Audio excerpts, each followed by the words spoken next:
Bonjour à tous. On va transformer l'Union européenne en dictature. Voilà le message d'Ursula von der Leyen. Très concret, vous allez voir. Mais le RN, soi-disant première opposition parlementaire, dit on y va, top là. Pile au même moment, envoie un signal européiste délirant. Il y a un remède à chacune des dérives dictatoriales que je vais vous expliquer, des décisions qui sont annoncées. Il y a un remède extrêmement concret et il y a l'antidote pour toujours, c'est-à-dire notre liberté, le Frexit, la libération de la France, notre sortie de l'Union européenne, bien évidemment. Tout ce que je vais vous dire aujourd'hui, ça vient d'être annoncé, c'est très concret, c'est fou, c'est inadmissible, mais il y a un remède. Et le Frexit, mais même avant, on peut s'en sortir. On va regarder tout cela concrètement dans cette vidéo. Il faut que tout le monde soit informé aussi des fausses oppositions. C'est pour ça qu'on va en parler, car ce sont des pièges, ce sont des arnaques. Et on n'est pas là pour que les Français se fassent arnaquer une énième fois. Merci de partager cette vidéo partout. Un petit clic sur le bouton s'abonner à la chaîne. On dépasse grâce à vous les 660 000 abonnés. Ça y est, continuez si vous le souhaitez. Si vous voulez pas vous abonner, aucun problème. Liberté totale. Mais si vous voulez donner ce petit coup de pouce par un petit clic gratuit qui prend un dixième de seconde en dessous sur s'abonner, sachez que ça permettra que ces vidéos, ce travail, la force des patriotes touche de nouvelles personnes qui nous découvriront et qui rentreront en résistance et en combat avec nous tous. Merci d'avance pour ce petit clic sur s'abonner à la chaîne. Par ailleurs, eh bien, vous avez noté le samedi 9 mai. Alors, 9 mai, c'est la fête de l'Europe, de l'Union européenne pour les Eurogagas. Pour nous, c'est la journée du Frexit, la grande journée du Frexit. Rendez-vous Paris, 15h, place des Pyramides. Magnifique place. Il y aura des intervenants de très haute qualité. Et je vous attends tous, extrêmement nombreux. On va faire un moment combatif, chaleureux, humain. Vous ne le regretterez pas. Soyez très, très, très nombreux. Samedi 9 mai. Je vous attends aux patriotes. Voilà. Vous savez, le combat, on l'a vu à Bruxelles quand la police, sur ordre de l'Union européenne et d'un bourgmestre servile, eh bien, nous a empêchés de tenir une réunion publique. On s'est dit, c'est dans le nombre qu'on est fort. C'est dans le rassemblement qu'on est fort. On est un mouvement indépendant. On est attaqué par l'oligarchie, on l'a vu. On n'a pas de financement public, on a 0 € de subvention, on n'a pas de milliardaires ni de médias dans la poche, mais on a la force du cœur et des convictions et de l'authenticité. Si ça vous correspond, il faut venir maintenant dans le plus grand mouvement souverainiste et de résistance de France. Vous êtes bienvenus. Il y a des grands combats concrets, il y a des très belles valeurs. Vous rencontrez des gens qui pensent comme vous près de chez vous. C'est maintenant qu'il faut venir. Vous pouvez adhérer ou réadhérer si vous le souhaitez dès maintenant par le premier lien sous la vidéo en description. Ou aider le mouvement à faire face à tout ça et à faire plein d'actions concrètes par un don au mouvement. C'est le deuxième lien sous la vidéo en description. Ces liens, vous les retrouverez tout le temps sur le site les-patriotes.fr et ça fait au passage baisser vos impôts. Il y a 2 tiers de défiscalisation pour vous sur chaque adhésion, réadhésion ou don aux patriotes. Ça compte, 2 tiers de défiscalisation, profitez-en. Bravo aux donateurs et aux réadhérents et bienvenue aux nouveaux adhérents patriotes. On y va. Transformer l'UE en dictature parce que l'UE ne se sent pas bien. Elle sait que les peuples la remettent de plus en plus en cause, et en particulier le peuple français, qui est devenu, on le voit dans toutes les enquêtes désormais, le peuple le plus anti-Union européenne du continent. Ça, c'est un acquis. Alors d'abord, le pass numérique. Et là, il faut s'y attarder. Et on va aussi parler de Pavel Durov, le patron de Telegram, qui a révélé des choses. Et on va voir qu'il y a un remède. Ce 15 avril, en conférence de presse, la présidente de la Commission européenne, Ursula von der Leyen, déclare: notre application, je cite, notre application pan-européenne de vérification de l'âge est techniquement prête, bientôt utilisable, ajoute-t-elle. Et vous allez voir que, en quelques phrases, à quelques secondes d'intervalle, il y a une grande contradiction qui prouve une entourloupe dans sa propre bouche. Écoutez bien, voilà ce qu'elle déclare. Ça vient d'une dépêche AFP du 15 avril. Les utilisateurs pourront prouver leur âge de manière complètement anonyme et sans pouvoir être tracés. Pour ce faire, l'Union européenne proposera une application gratuite qui agira en tant qu'intermédiaire, sur laquelle chacun pourra enregistrer son passeport ou sa carte d'identité. Selon la présidente de la Commission européenne, l'application respecte les normes de confidentialité les plus exigeantes du monde pour protéger la vie privée des citoyens. En 2 secondes, von der Leyen vous dit « ce sera complètement anonyme », sans pouvoir être tracé. 2 secondes plus tard, elle vous dit qu'il faudra enregistrer votre passeport ou votre carte d'identité. Je ne sais pas très bien où est l'anonymat dans un passeport ou une carte d'identité, sachant qu'évidemment, en ligne de mire, c'est l'identité numérique européenne, le portefeuille, on en parle depuis des années, aux patriotes. Et on le combat surtout. portefeuille d'identité numérique. Donc là, n'importe quoi, l'entourloupe totale, anonymat grâce à une pièce d'identité. Enfin, tout ça est délirant. Alors, elle fait elle-même par ailleurs référence au pass sanitaire Covid. Comme quoi, c'était complotiste de le dire. Mais non, c'est elle-même qui le dit. Le Point le reprend dans un article ce 15 avril, le titre « Une application inspirée du pass Covid ». Et elle déclare, je cite von der Leyen, « Ce n'est pas la première fois que la Commission européenne trouve une solution innovante à un problème nouveau. Nous nous souvenons tous de la pandémie du Covid. L'application Covid nous a permis de retrouver, dit-elle, une vie normale en toute sécurité en scannant nos certificats Covid. » Ce qu'on appelait en France le pass sanitaire, puis le pass vaccinal. Scannant, QR code, vous connaissez le... Donc elle dit, c'est le modèle, elle dit, on s'inspire de cela. Mais le Point note que les VPN permettront d'y échapper. Je cite, le système promu par la Commission européenne n'échappera pas à un contournement via VPN. Alors, ceux qui ne sont pas familiers des VPN, on a fait un premier tutoriel, vous allez dans la rubrique directe sur cette chaîne avec Quentin, formidable militant, patriote, qui est très spécialiste des sujets. Et donc tout cela va nous inciter à faire ce que je vous ai promis en répondant aux questions issues du premier VPN. Allez le voir si vous ne l'avez pas vu, hein, pour vous apprendre à vivre libre malgré la censure. Voilà, tout à fait accès gratuit. C'est pour moi le rôle des patriotes, c'est de vous fournir ce genre d'outils. Eh bien, on fera un deuxième direct avec Quentin, s'il en est d'accord, et je pense qu'il l'est, un tutoriel, très exactement, pour répondre à vos questions issues du premier, plus tous les nouveaux défis qu'on a appris dans l'actualité, notamment ça. On va le programmer bientôt, on vous tiendra informé. Par ailleurs, donc, il y a des remèdes. Par ailleurs, sachez que dès qu'elle a été testée, cette application pan-européenne de vérification de l'âge, qui a tout à voir avec la loi française et dans d'autres pays, vous savez, de passe numérique, voté par les députés macronistes LR et RN, je le rappelle, soi-disant l'interdiction des réseaux sociaux de moins de 15 ans, on a vu qu'ici que ça n'avait rien à voir avec la protection de l'enfance. C'est un prétexte pour nous obliger à l'identité numérique et pour nous fliquer. Donc honte à ces députés macronistes LR et RN qui ont voté ça. Ça doit s'appliquer en septembre en France, il y a 7 autres pays dans l'Union européenne pour l'instant. Et dès que cette application a été testée, l'application de la Commission européenne, elle a été piratée, la presse le révèle, en moins de 2 minutes, je cite. Et là, sur son compte X, ce 17 avril, le patron et fondateur de Telegram, Pavel Durov, écrit ceci.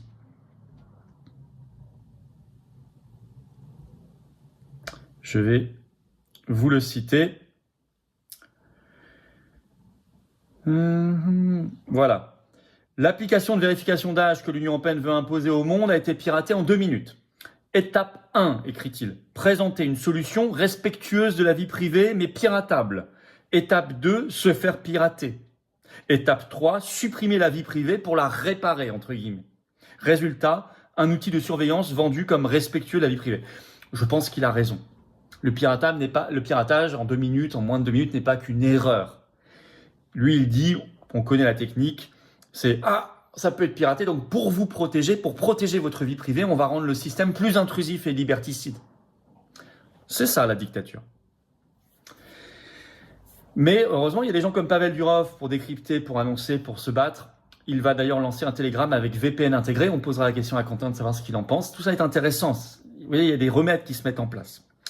Alors, deuxième axe dictatorial, deuxième annonce, la fin du droit de veto. Il reste, vous savez, dans l'Union européenne, des droits de veto des États seulement dans 2 domaines, la politique fiscale sur certains aspects et la politique étrangère et de défense surtout. Et donc là, il n'y a pas de majorité qualifiée, il y a juste l'unanimité. C'est-à-dire que si un pays refuse, ça bloque tout. Eh bien, on apprend par l'Express ce 14 avril, je cite, « Après la défaite de Viktor Orban en Hongrie, Ursula von der Leyen va en finir avec le droit de veto. » Donc là, je vais citer ce que déclare von der Leyen. Voilà. La présidente de la Commission européenne a sauté sur l'occasion, donc la défaite de Orban, pour remonter sur son cheval de bataille. Moins de 24 heures, écrit l'Express, après que la Hongrie a voté pour évincer Viktor Orban, Ursula von der Leyen a de nouveau plaidé pour que l'Union européenne obtienne davantage de pouvoir sur les gouvernements nationaux afin de pouvoir imposer certaines décisions en matière de politique étrangère. Comprendre, mettre fin au droit de veto, outil historique de l'Union européenne. Et elle a profité de cette occasion pour revenir à la charge sur cette obsession pour elle et pour tous les européistes. Je cite toujours l'Express. Dès son arrivée en effet à la tête de la Commission européenne en 2019, la dirigeante allemande avait apostrophé les nations européennes. Soyez courageux, disait-elle, passez enfin au vote à la majorité qualifiée. En septembre dernier, donc 2025, dans son grand discours sur l'état de l'Union européenne, elle avait relancé une énième fois le débat. Il est temps de nous libérer des carcans de l'unanimité, avait-elle appelé, récoltant de forts applaudissements, c'était au Parlement européen, des partisans qui peinent encore à se faire entendre. Passer au vote à la majorité qualifiée en matière de politique étrangère est un moyen important d'éviter les blocages systémiques, comme nous l'avons vu par le passé, a-t-elle encore plaidé ce lundi 13 avril. Et elle a exhorté les gouvernements à saisir dès maintenant l'opportunité, c'est-à-dire la fin du règne de Viktor Orban, plus grand utilisateur du droit de veto, bloquant l'Europe jusqu'ici. Sachant que son successeur Magyar a annoncé cette semaine qu'il levait le veto de la Hongrie sur les 90 milliards pour l'Ukraine. Mais vous voyez, elle profite de cette occasion pour dire on va supprimer l'unanimité, c'est-à-dire la souveraineté des États sur ce domaine. Bon, écoutez, raison de plus de quitter l'Union européenne. C'est-à-dire que vous pouvez vous faire imposer des guerres. Vous pouvez vous faire imposer des grandes décisions de politique étrangère. Il faut se rendre compte de ce que ça veut dire, perdre le droit de veto là-dessus.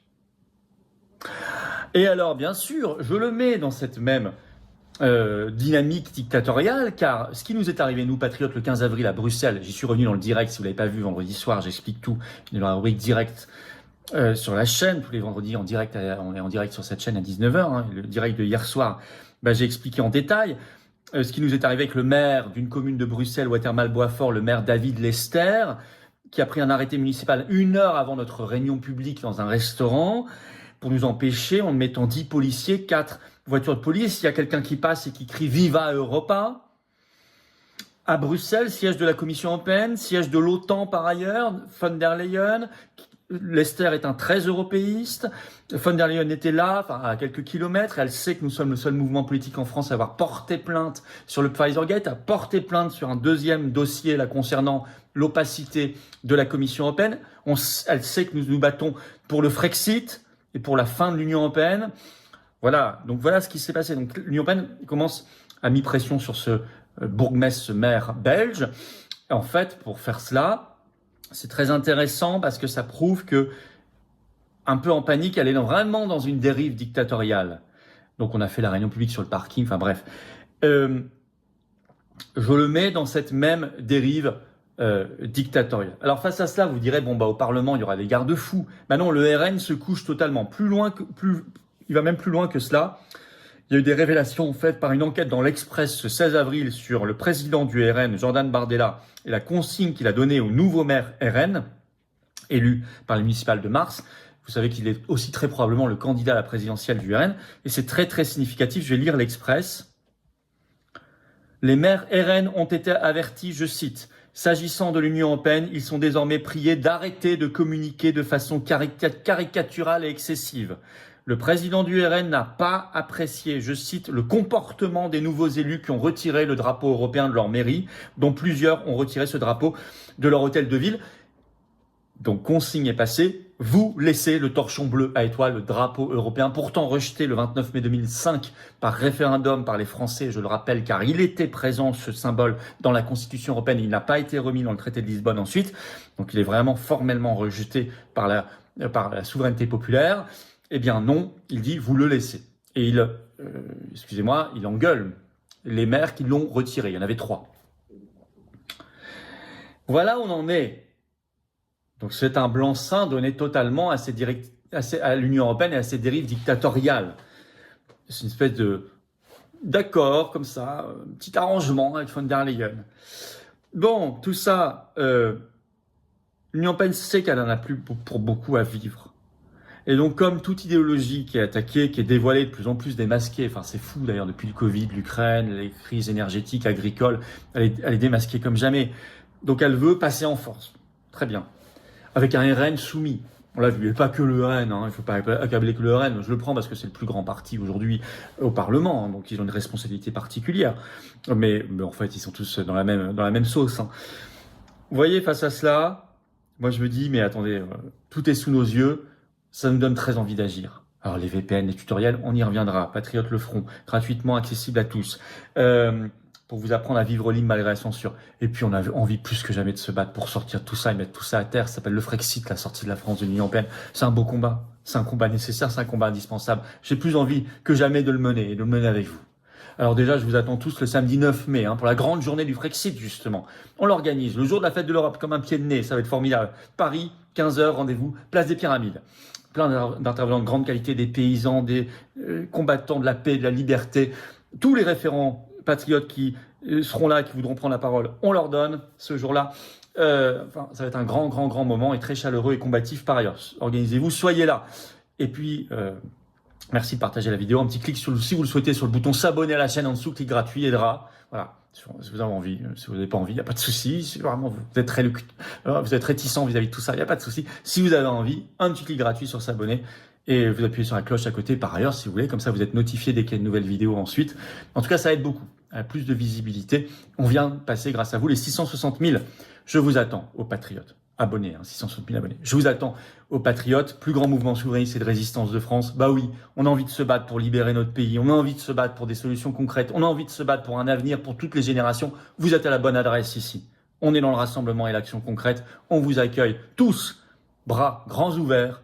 Et puis, on se dit qu'on va gagner tous ensemble. On est indépendants, on a 0 € de subvention, pas de copains de l'oligarchie dans la poche, de milliardaires, de médias, rien du tout, de jet-set. Non, on se bat ensemble avec le peuple, pour le peuple, dans le peuple.